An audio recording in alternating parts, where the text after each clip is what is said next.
为了应应15号开始第一批厝户下住嘅时段来做疫苗，市府对了个别发送通知单，嘛请李干事电话通知。像记者来到安平有提供注射医疗诊所，也有替代亚兰协助防疫宣导。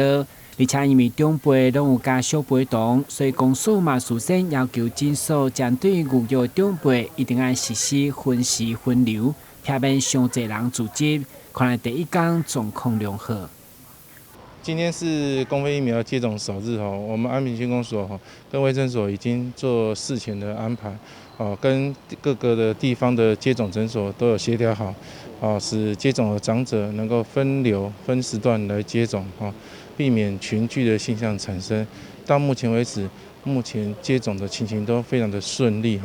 也没有任何的状况发生。其实真侪长辈做疫苗进前的烦恼，不过经过医生评估资料，拢讲无啥感觉。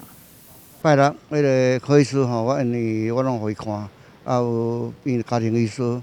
所以足关心阮，所以伊讲阮已经超过85岁，所以就讲叫阮来迄个预约，今仔日来做这预防针，所以我今仔日准时预约迄个10点半，过来做安尼就足亲切的。感谢政府的支持，感谢，谢谢。今日资料感觉身体状况安怎？无安嘛，嘿，拢无安嘛。这份了就感觉足好。嘿，嘛无安，我就在迄半点钟啊。一开始自家烦恼啊？没啊。信任嘛，要信任啊在接种之前呢，医生的诊所医生会先做状况的评估。没有问题的话才会进行接种。接种完之后，也必须在诊所停留15至20分钟后，没有问题的时候，医生才会允许他们离开。但市除了主动通知户下住嘅长辈来住，也有安心接送或是到厝服务，得到侪长辈肯定。卫生局强调，请长辈一定要接到通知，才去指定的所在来做疫苗。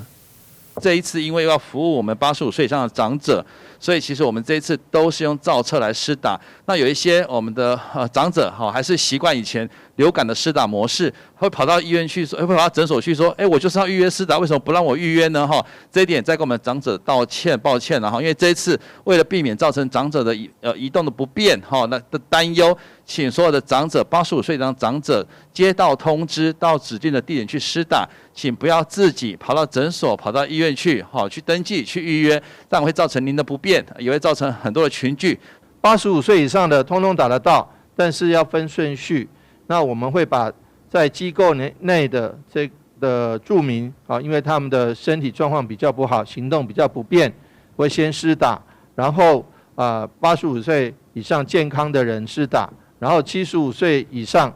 重大伤病卡包括原住民的朋友施打，然后对于行动不便的人需要医护人员去到府服务的到宅服务的，以及外县市级的好朋友我们年长者我们也帮忙施打，这个顺序应该是这样子